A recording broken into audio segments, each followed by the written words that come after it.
Alors, on va pouvoir commencer. Donc moi, c'est Emma Cellier, je suis nouvelle interne. Donc j'ai moi aussi passé les écosses exactement comme vous. Je sais exactement à quoi m'attendre et les conseils et les pièges à éviter. Alors, donc la première station, c'est vous êtes aux urgences obstétricales et vous recevez Madame A, enceinte de 6 semaines d'aménorrhée. La patiente nous parle de saignements vaginaux persistants depuis 48 heures. Elle est morte d'inquiétude et elle a fini par consulter aux urgences. Réalisez l'interrogatoire de Madame A à la recherche d'une étiologie. Indiquez à Madame A les étapes à venir concernant la prise en charge diagnostique. Expliquez à Madame A votre principale hypothèse diagnostique et la suite de la prise en charge. Donc, on y va pour la première question et je vous demande de réaliser l'interrogatoire de Madame A. Donc, mettez tout ce que vous pensez probable et important à demander à cette patiente. Très très bien. Donc, on a vraiment beaucoup de réponses. C'est super.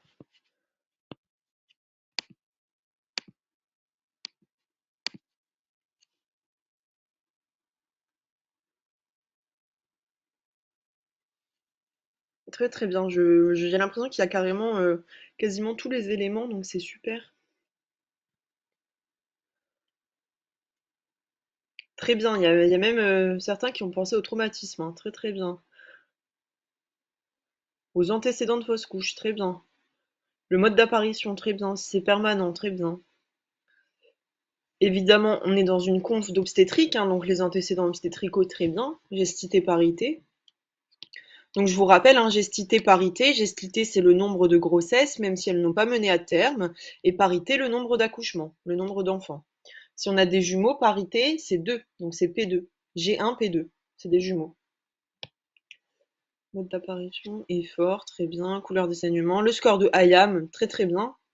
Abondance, couleur des saignements, très bien. S'il y a des infections, très très bien. Alors, mouvement fœtal, en général, à 6 semaines d'aménorrhée, il n'y a pas de mouvement fœtaux. Prise de traitement anticoagulant, très bien. Le SAPL, très très bien. Des allergies, très bien. Toxique. Trouble de la coagulation, FIV, très bien.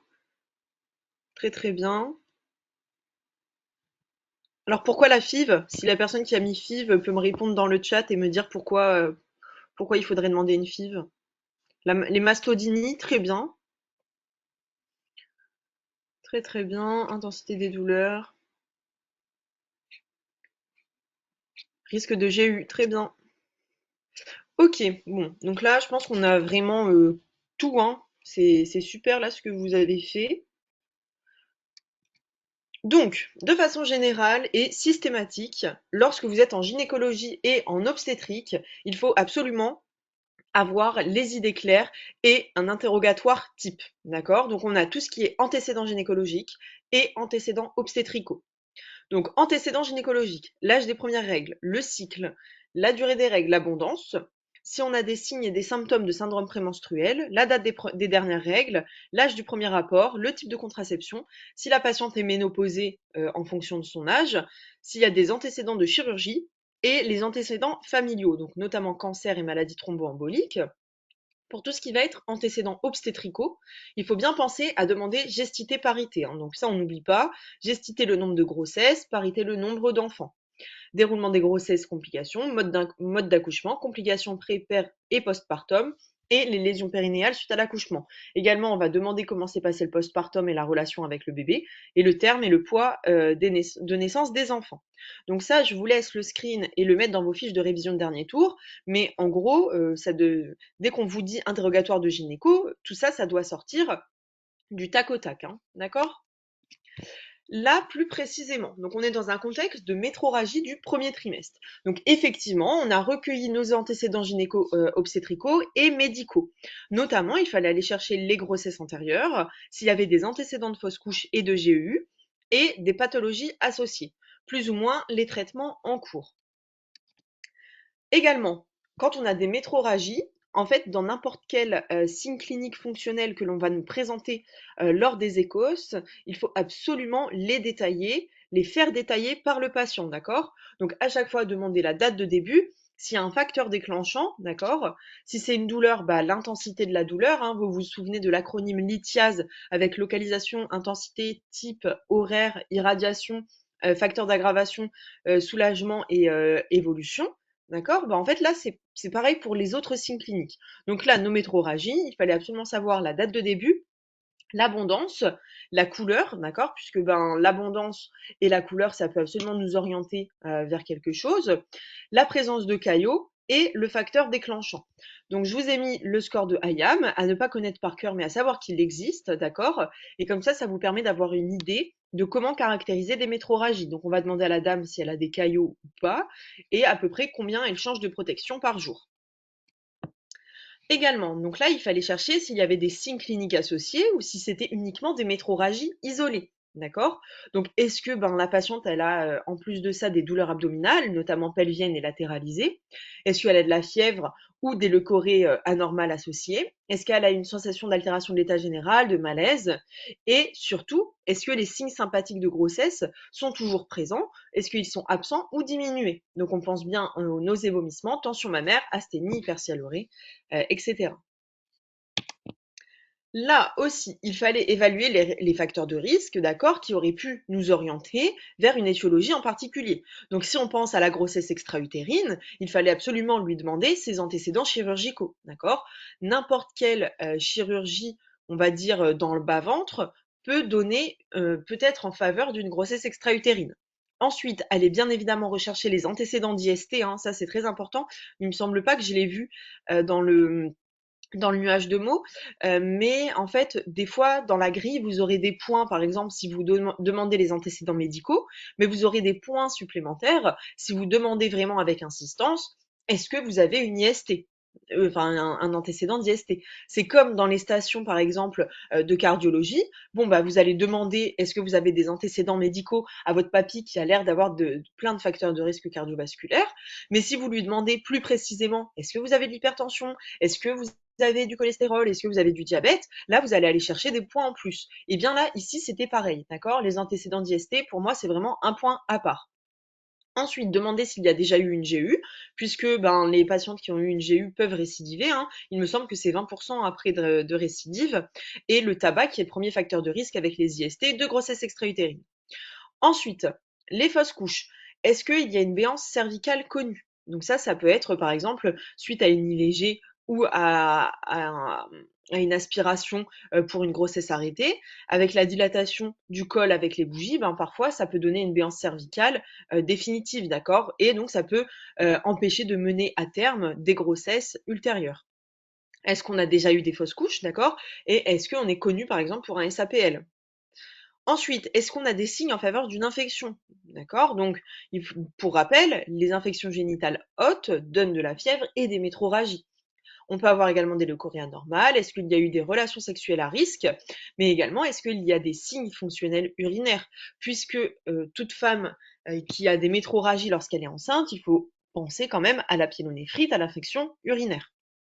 Puisque la patiente, elle nous dit oui, c'est des saignements vaginaux, mais il y en a qui ne sont pas très cortiqués et ça peut être très bien, par exemple, une hématurie. Ensuite, s'il y a eu un traumatisme abdominal, je pense AVP et violence. Donc là, surtout ça, vous ne me l'avez pas demandé, c'est très très important, mais à l'interrogatoire, à partir du moment où la patiente est enceinte et qu'elle présente des saignements, il faut absolument avoir le réflexe de demander la carte du groupe sanguin. D'accord? Ça, c'est très très très important.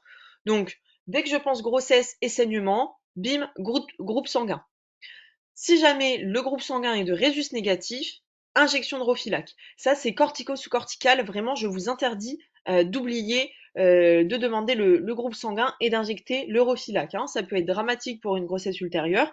Donc vraiment, vraiment, saignement plus grossesse, groupe sanguin. Alors, indiquez à Madame A les étapes à venir concernant la prise en charge diagnostique.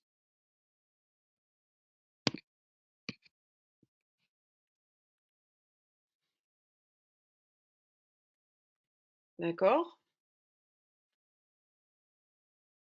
Mhm. Les bêta, très bien. Prise de sang. Prise de sang, c'est trop vague, d'accord? C'est comme, je demande les antécédents médicaux. Bon, bah, je vais pas préciser HTA, diabète, cholestérol. Il faut préciser. Essayez vraiment d'être toujours le plus précis possible. TPTCA, très bien. Bilan d'hémostase, très bien. NFS, très bien. Bêta-HCG, CRP, très bien. Écho pelvienne. Prélèvement vaginal. Bruit du cœur fœtaux. C'est à partir de combien de semaines d'aménorrhée qu'on entend les bruits du cœur du fœtus? Si vous savez, si vous pouvez répondre dans le chat.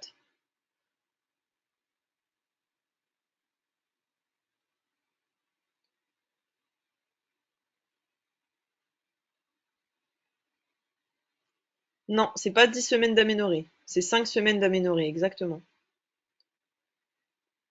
Les bruits du cœur, on les entend à partir de 5 semaines d'aménorrhée.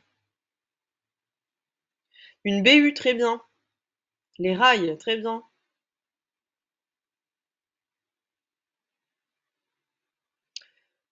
Ok. Donc, ici, c'était le bilan face à des métrorragies du premier trimestre. Donc, c'est la prise en charge vraiment diagnostique. Avant toute chose, évidemment, on va mettre l'échographie pelvienne. D'accord? Donc ça, elle sera endovaginale, mais également sus-pubienne. Ensuite, des bêta-HCG, d'accord? Donc ça, c'est vraiment le couple à ne jamais oublier, écho-bêta. Et là, comme on a des métrorragies, donc une perte de sang chez une femme enceinte, il faut évaluer le retentissement de ces pertes de sang. Donc NFS plaquettes, bilan d'hémostase, et évidemment la détermination du groupe sanguin si on n'a pas de carte de groupe. J'aurais pu franchement rajouter la BU, je l'ai pas fait. Je pense que ça se discute, mais après dans les livres, hein, c'est pas marqué cash dans les métrorragies du premier trimestre qu'on fait une BU en première intention, même si évidemment on doit penser à l'infection. En tout cas, vous perdrez pas de points à dire BU si jamais. Donc, Madame A, elle nous explique qu'en fait, ces métrorragies, elles ont débuté il y a 2 jours. Elles sont de faible abondance et de couleur assez foncée. Elle n'a pas l'impression d'avoir eu de la fièvre ou des frissons. Ses leucorrhées sont d'aspect habituel. Par contre, elle se plaint effectivement de douleurs abdominales prédominantes en fosse iliaque gauche. Vous réalisez une échographie utérine qui retrouve une vacuité utérine et vous semblez visualiser une masse latéro-utérine à gauche. Je vous joins la NFS et la carte de groupe, d'accord? Je vous laisse quelques instants pour la regarder. Donc ça, par exemple, ça pourrait être des pièces qu'on est entre guillemets censé débloquer. Donc on passe la station d'Écosse. Si on a demandé la NFS, ils nous la donnent, mais par contre, si on ne l'a pas demandé, ils vont pas nous donner les résultats. Donc ça peut être typiquement ce genre de choses en station. Alors, expliquez à Madame A votre principale hypothèse diagnostique.